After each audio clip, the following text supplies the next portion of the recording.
Hi, and welcome to my first tutorial on the Battles of Napoleon.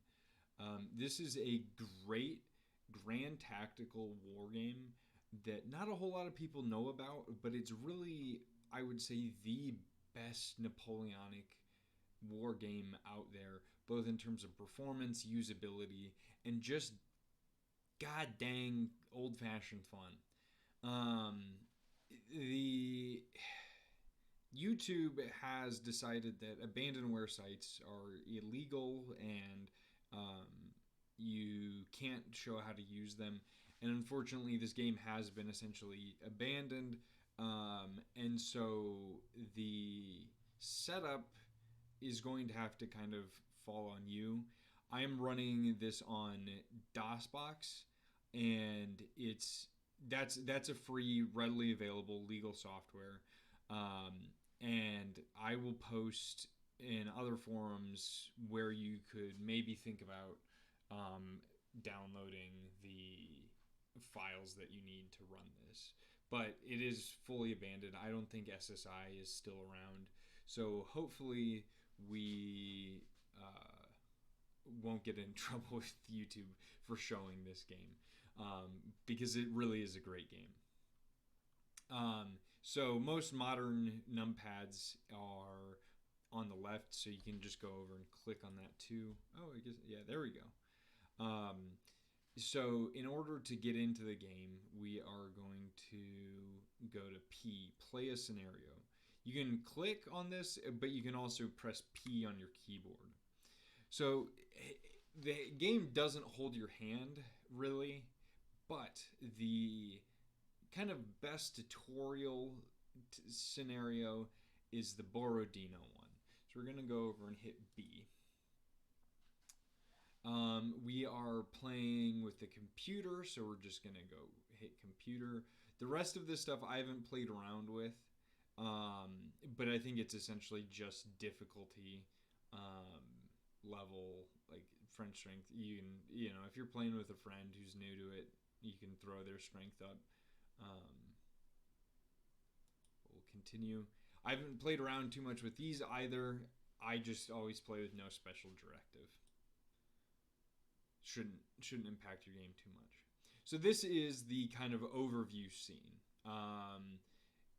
The score it starts off. So you see, we need to score at least 1 point for it to go to a draw. We need to get more and more negative points. We get more and more negative points by capturing objectives and killing more allied troops than we have killed. So this is just an overview of our casualties. See, we have a lot more cavalry and a lot more artillery. But this is Borodino. We're going to be assaulting some earthworks. And so their greater numbers are or our greater numbers have to really do a lot of work to win this.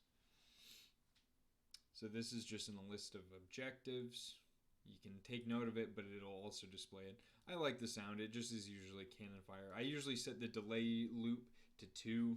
Basically what this is when combat's being resolved, how quickly does the computer move. You can do 1, but you'll really miss most of the read-offs because that's very quick on a modern processor. So we go. Here's the general screen. I think it's just kind of flavor. I don't think it has too much of an effect on the game. Okay. So this is the phase that we can check a unit's leader. So let's see what army they're part of. Oh, they don't have a... Do they have a corps leader? Yes, they're in Eugene's corps. So they're in Napoleon's stepson's corps, who was, his kind of apogee fame was during the Russian campaign. So he's a pretty good. He's got a nice bonus, and you want to keep your units near their leaders. They get fighting abilities based on how close they are. It's not the most important thing in the world, but it can really make a difference when you're in the thick of fighting. So you want to have your leader identified. We also have down here, let's see, let's get down to the cavalry. We've got cavalry down on the southern side of the field. There we go. And they are commanded by Grouchy. He's got a little bit less of a bonus, but he's right there in that tile. So just kind of pay attention to your leaders, but when you're starting off, it's not the most important thing that we're going to be learning today. It's just the first thing that we are hit with when we open up. So we're going to exit the leader phase. Now, this is where it starts to get interesting. We set objectives, and objectives are very important because if you are moving towards an objective, you move faster, essentially. You use less operational points moving directly towards a objective than you would away. However, you do get penalties if you try and move away from the objective. So you want it to be something that's nice and flexible for you to use far enough ahead that you can take advantage of it for a while. Because when you set an objective, you also lose half of your operational points that first turn. So you can always set new objectives, but you have to use the same objective for a few turns for setting an objective to be worth it. But we're going to send Eugène up there, and we're going to send Grouchy. I'll send him there. Because there's a... We'll check the victory objectives right here. So these are our objectives. Our objective is to get behind the earthworks, on the earthworks, and way behind the earthworks. The allied objective is just to hold the flanks in the earthworks. So we'll get a lot of points just knocking them off of their friendly objectives because those are giving them points right now. So once we do that and capture this point, which is one of our objectives, hopefully we'll win. Okay, so both of our leaders have objectives set. We will move faster towards those objectives. So generally, I'm going to be sending Eugène's infantry up north and Grouchy's cavalry flanking around the back. Let's exit that objective phase. Okay, so unit movement. It seems really daunting right now because you've got a lot on the screen, right? But units, there can usually be 2 to a single tile. Depending on the size of the unit. You can select the top unit by pressing G or clicking on Get Unit. So click on that. We see here we have some French light infantry. They've got their infantry regiment, and they've got 14 operational points. That information is going to be the most important thing that you're looking at. You can cycle through the units in a tile by pressing U. See, so we move up to the second. I think that would be battalion. I'm not sure. I'm sorry. I don't know the order of battle here.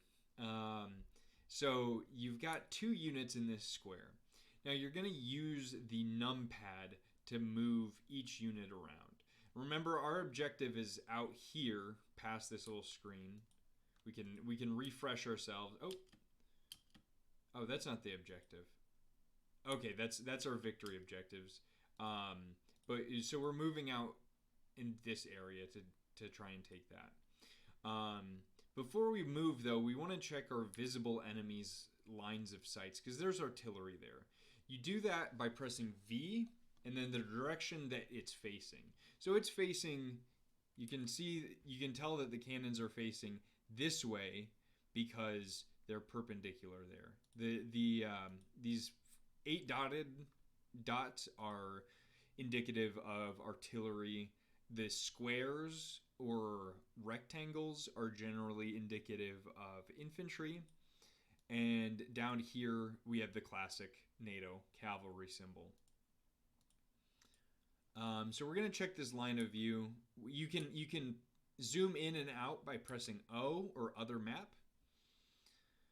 So we're going to press V and press 4 because that's where they're looking. So we have they've got a nice firing field in this plane right down here, and they can hit us back here, but that is pretty long distance for the artillery. However, really importantly, we have spaces here and here that we can move along without getting shot at. So that's what we're going to do. We're going to press G to pick up each unit. I'm going to move him. I'm going to press 6, 6, 9. Units can move diagonal. And then 6 again. And we're going to repeat that with his little brother. And voila.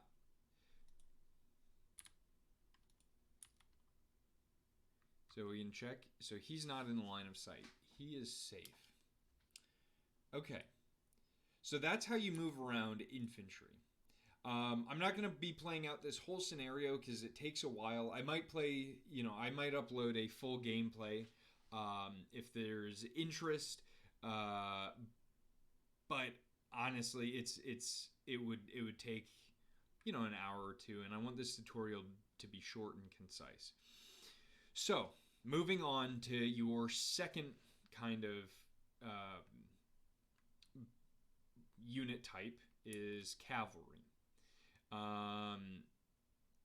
So they have operational points just like the infantry does.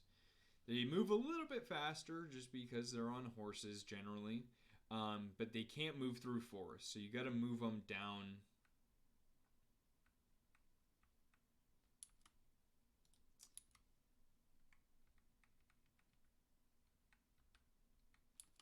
And so you move cavalry when they're not charging, just like you would infantry. I've got looks like saber cavalry and musket cavalry. So musket cavalry would be like dragoons. They can shoot at enemies and kind of form lines, as well as and so you can use them a little bit more as emergency cavalry reserves, but you can also charge with them still. So the final unit that we're going to cover is the artillery. Artillery is slow moving if it doesn't have horses, but it can be very powerful. So you select one of your artilleries, and in order to get it to fire, it'll fire automatically if it's got enemies close enough. It'll just pick an enemy, and sometimes that's the best thing to do. Just leave it so it can target on its own, because as the rounds go on, you might have a bunch of units kind of popping up randomly, and you just want it to do the maximum damage to their army as a whole. But sometimes you want to focus fire them. And in this instance we do, because we want to start taking out guns on the embankment. And so you can press F to get this screen. You can press V to view your line of sight. So it's in our line of sight. We can shoot it. And then you press T to target that square. So I'm going to go ahead and do that with all of mine. I'm just going to get set up for the first round of combat here. And I'll show you guys what I mean when we want to sneak around. I'm gonna sacrifice a few of these infantry guys to show you the devastating power of artillery.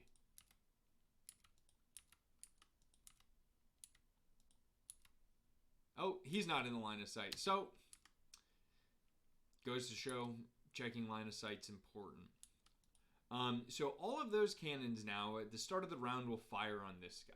They're not going to do very much damage because he's both in an embankment, right there, a redoubt, and we are quite far away. His artillery is not going to be super devastating, but we are not in a redoubt. We'll be on flat ground, so it'll do some damage. Okay, we'll move this guy here. Let's see if we can get someone into the plane. There we go. So these are going to be our cannon fodder guys, just to show you guys, why you want to stay away from artillery that's elevated. Also, a quick note on elevation. So these white dots mean that he's at level 5. The ridges are level 4. You can see that there. And we're on this plane is level 3, and that's where our troops back here are on. And then down in the valleys, if it's not got a river on it, it'll show you a little black dot, and that's level 1. And the ridges there are level 2.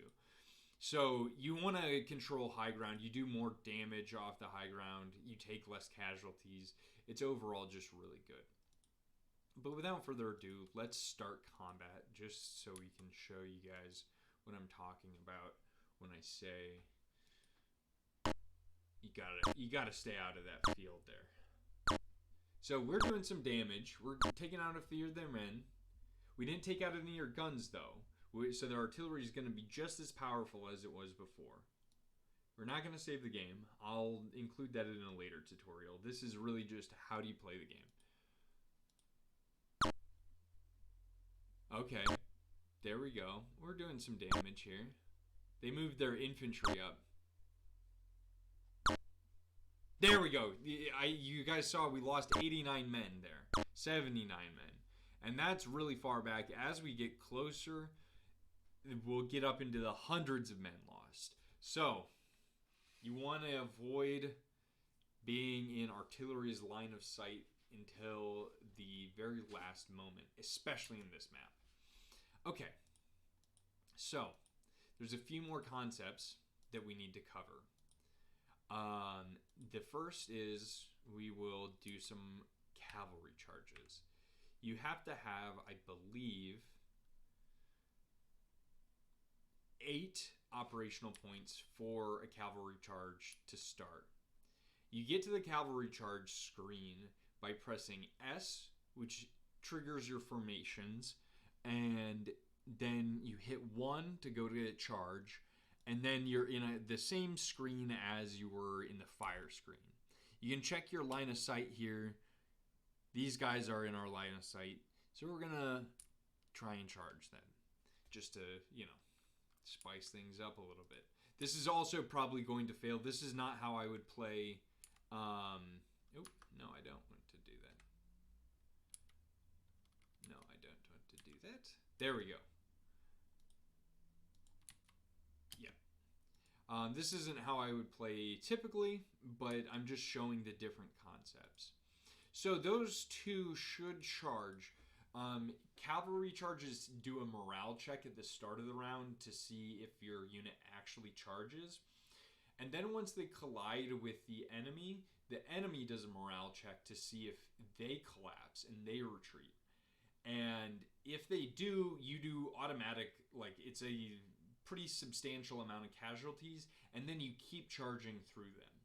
If they hold, then at the melee phase, which comes later after the charge phase, you will enter into melee combat. Usually cavalry has a pretty good advantage here, unless the unit forms a square, which can automatically happen depending on their morale. After the melee phase, the units, if they took enough casualties, they might decide to break and run, or even just do an orderly retreat. And so charging is a really powerful tool, both at the beginning of a game, because you can, knock them out of position, clear out some really high value targets.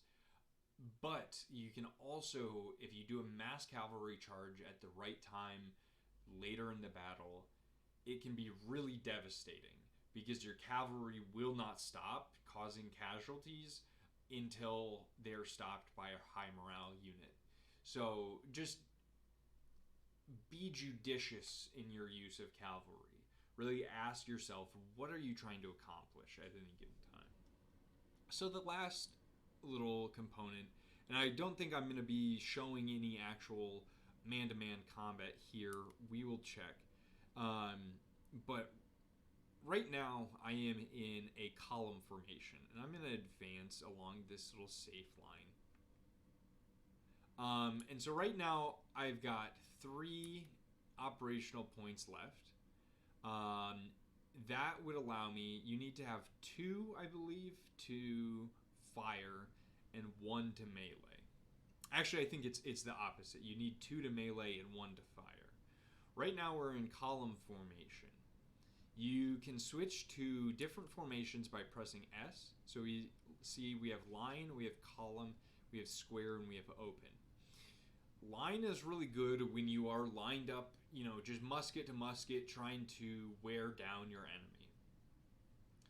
Column is decent at that as well, but it's very good at melee. If you're moving in for a melee attack, you want to be in column.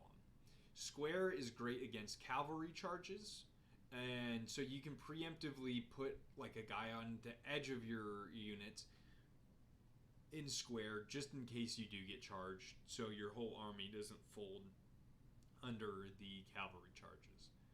Then lastly, you have open. Open is really good if you are in a town like there or a forest like we have back here.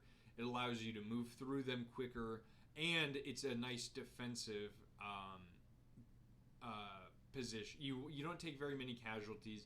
You won't deal very many casualties, and you're incredibly vulnerable to cavalry attacks. So generally you want to be in a town or a forest where cavalry can't charge you if you're in open. So we're going to switch to line, just because, we'd like to see if the enemy comes up, we'll be in a good formation here, and we'll be able to blast them.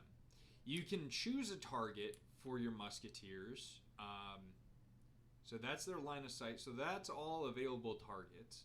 So they can shoot out 2 right in front of them, and then they can do some lateral shots closer to them.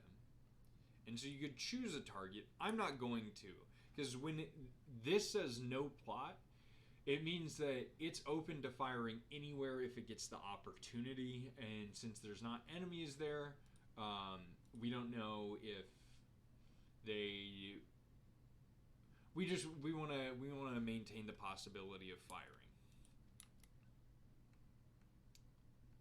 reactively, I should say. So we'll see if these guys get fired upon. They don't have any operational points, so they won't fire back this turn, unfortunately. But, okay. So we are wrapping up. You've seen how to use the artillery. You've seen how to move infantry around. And you've seen how to set up cavalry charges. If you have the fundamentals of and how to set up and change infantry formations, if you have those skills down, you should be able to beat this battle on your own. There's a lot more to cover. There's a great manual available online. If you just search the Battles of Napoleon SSI manual, there's a PDF available. It's not too long. I recommend reading it if you like the game, because it's got a lot of the different math and calculations that go into this. But without further ado, let's see how this last combat goes. We're going to, yes, exit the movement phase. And we failed both morale checks. Oh, classic. So we don't get to see a cavalry charge this tutorial. But if I upload gameplay, if there's a good response to this, I'll upload some gameplay and we'll see a lot of cavalry charges, believe you me.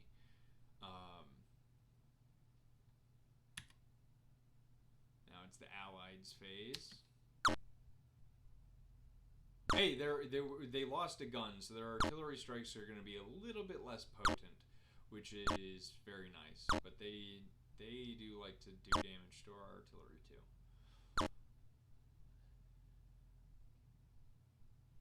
So, I mean, yeah, the redoubt is just a very, very good position. So I'll kind of give you a quick walkthrough on if I was playing this to win this, what I would be doing, and then we'll wrap the video up. So we've achieved our objective up there, and we've, I believe, pushed the allies off of their victory objective, and we could, if all of our guys were here, it might be worth it to move our objective like down here or out here, so we move a bit quicker, but we just have one unit there. So let's exit that. So if I were playing this like I was trying to win, what I would do is I would bring up all of these infantry and these guys too, and move them all around here. I'd set up a few to fight, and so you see the artillery can't see anything over here. So I'd set up kind of a screen back here and move all of them, the rest of the infantry back here. I'd be using the cavalry to kind of intercept cavalry charges, which you can do by pressing G, S, and then 2, countercharge. They work like cavalry charges, but it's just when the enemy cavalry charges, and they're within your cavalry's line of sight, your cavalry will countercharge, intercept them, and then they'll get into a melee. And so that's a very effective tactic when you're just trying to move your infantry forward and you just want a little bit of protection. Once I had my infantry position back here, I would just go up and over. You're going to lose a lot of men for about one turn, and it can come down to luck, because if that artillery snaps around and shoots you point blank, you can lose a battalion's worth of men instantly. That can cause a rout that makes it impossible for you to actually advance and take out the cannons. But your goal is to get a lot of infantry surrounding the cannon and meleeing it. And usually you can cause a rout doing that. And once you've done that, you should win the battle. And yeah, you'll feel a great sense of satisfaction, because this is, again, wonderful game.